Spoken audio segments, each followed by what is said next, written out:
এই যে দেখেন বন্ধুরা, ভাপা পিঠা বানিয়ে নিয়েছি।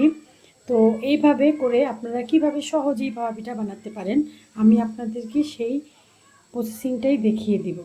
তো চলুন দেখে নিই কীভাবে আমি এই পিঠাটা বানিয়েছি। আসসালামু আলাইকুম বন্ধুরা, আজকে চলে আসলাম ভাপা পিঠা বানাতে।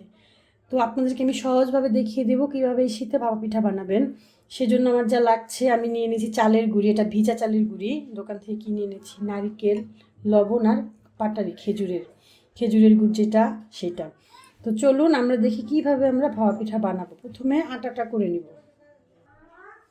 আটার ভিতরে লবণ দিয়ে দিচ্ছি পরিমাণ মতো, বেশি দিবেন না, অল্প লবণই দিতে হয়। এখন দিয়ে দিব পানি। পানি অল্প করে দিবেন, কারণ এই আটাটা হবে শক্ত শক্ত।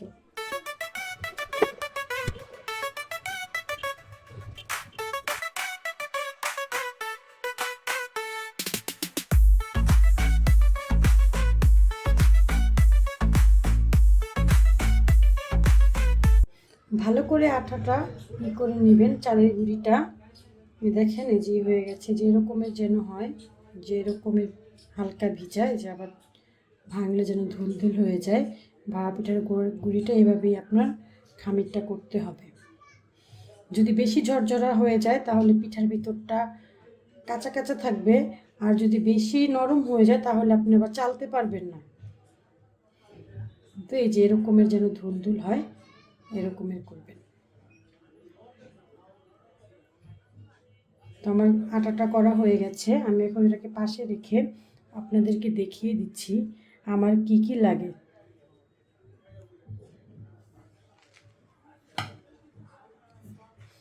এই দেখেন আমার এই সরঞ্জামগুলো লাগবে। এরকমের একটা ভাপা পিঠার ঢাকনা, এরকমের একটা ভাপা পিঠা বানানোর বাটি, এরকমের একটা ঝাঁঝরি নিয়ে নিব। এমন একটা বল বা বাটি আপনি যাই নেন বা পাতিলা, তার ভিতরে ঝাঁঝরিটা বসিয়ে গুঁড়িটা চালবেন। আর লাগবে আমার নেট। এই দেখেন আমি মশারি কেটে, পুরান মশারি কেটে নেট নিয়ে নিয়েছি, যে 2 টুকরা, একটা দিয়ে উঠাবো আর একটা দিয়ে দিব। তো আমি আপনাদেরকে এখন ঢাকনাটা কীভাবে করবেন সেটা দেখাবো। তো সেই জন্য আমি আগে আটাটা করে নেব, ঢাকনা আটকানোর আটা এটা।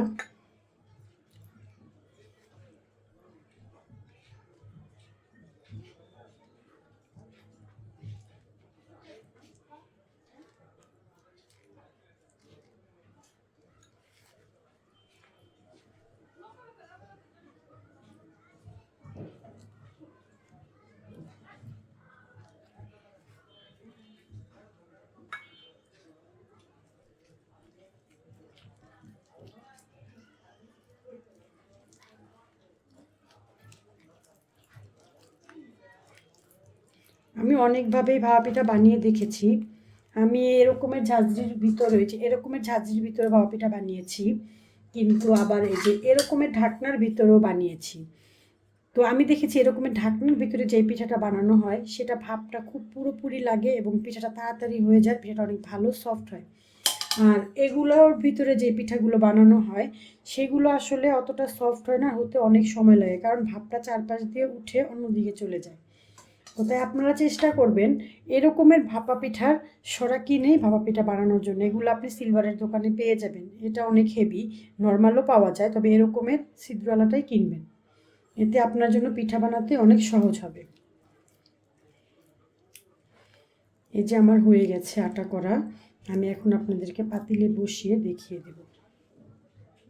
এই যে বন্ধুরা, আমি এই যে পাতিলে পানি নিয়ে নিয়েছি এরকমের পরিমাণে, এই যে শিরের একটু উপরে, বেশি পানি নেবেন না, তাহলে ভাপ উঠে পিঠা গায়ে লাগবে, পানিটা ফুটে। তো অনেক বেশি নেবেন না, এরকমের আধা পাতিলের একটু বেশি নেবেন। তারপরে এভাবে ঢাকনাটা নেবেন, এভাবে বসাবেন, বসে আটাটা দিয়ে এই পাশের ইগুলো বন্ধ করে দিবেন, না হলে এদিক দিয়ে ভাপ উঠে বেরিয়ে চলে যাবে, এই পিঠা হতে সময় বেশি লাগবে। যেভাবে ধরে এভাবে করে করবেন, অল্প আটা হলেই হয়ে যায় এটা।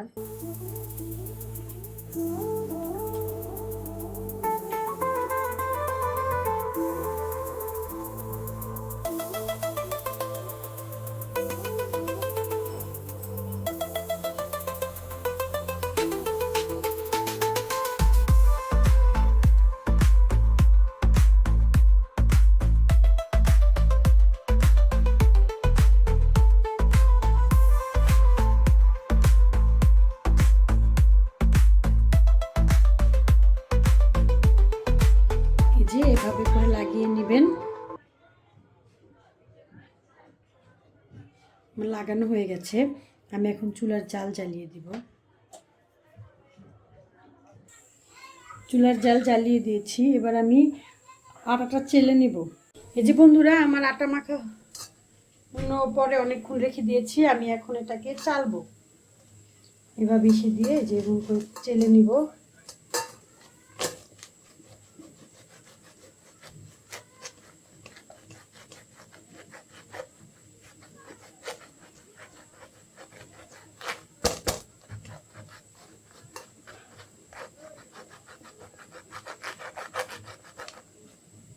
যে দেখেন এভাবে করবে।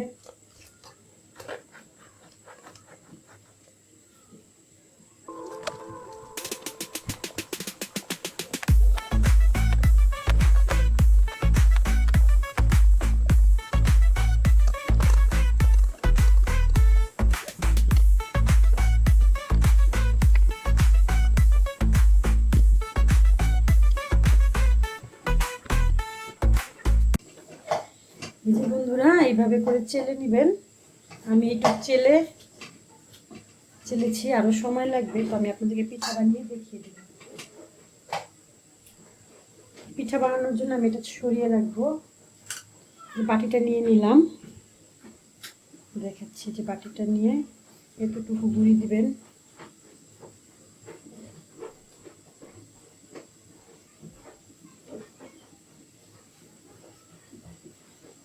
এতটুকু গুঁড়ি দিবেন, দিয়ে এভাবে ফাঁক করবেন গুঁড়িটাকে।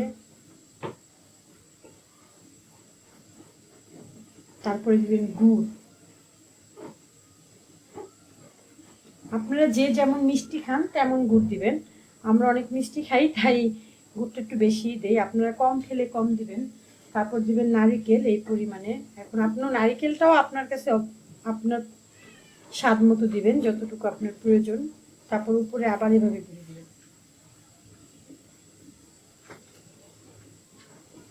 এবার হালকা আলতো হাতে একটু চেপে দিবেন এভাবে।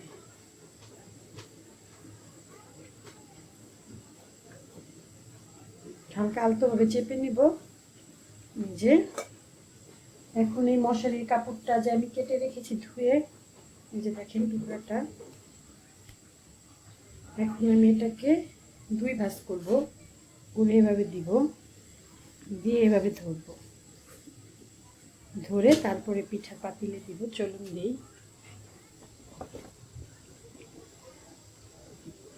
যে আমার পানির পাতিলের পানিটা ফুটে গেছে, তো এখন আমি এইভাবে করে দিয়ে দিব। দেখেন, বিসমিল্লাহ।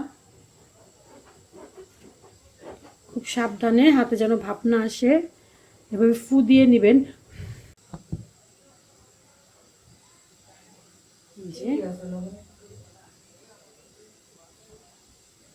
এবার ঢেকে দিব।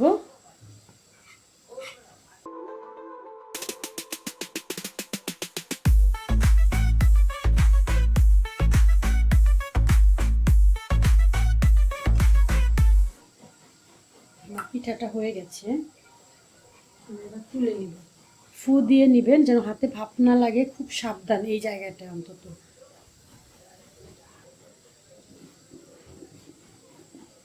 এই যে দেখেন,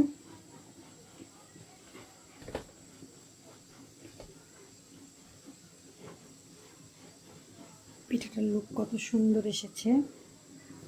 আমি আপনাদেরকে উল্টেও দেখিয়ে দিচ্ছি।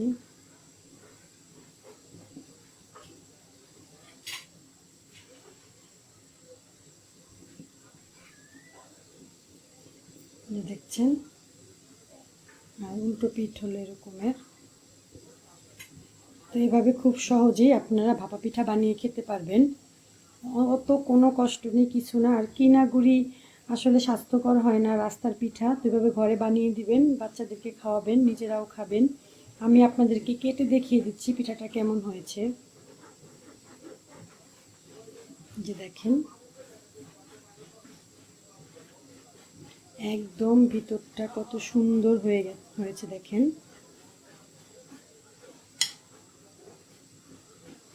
দেখেছেন, এই যে ভিতরটাও অনেক সুন্দর হয়েছে। এই যে গুড় নারকেলের এটা অনেক ভালো হয়েছে। তো খেতেও অনেক মজাদার, এমন গরম গরম পিঠা। তো আমি আরও এইভাবে সবগুলো পিঠা বানিয়ে নিব। তো আপনারা এভাবে বানিয়ে খাবেন,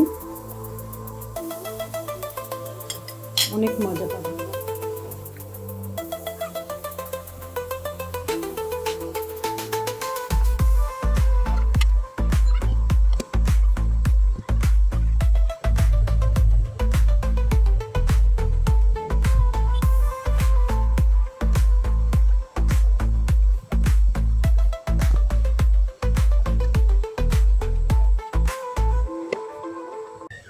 এই যে বন্ধুরা, আমার পিঠা বানানো শেষ।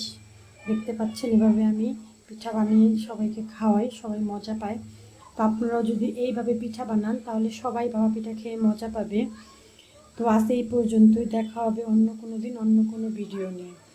তো এই পর্যন্ত সবাই ভালো থাকবেন, সুস্থ থাকবেন। আল্লাহ হাফেজ।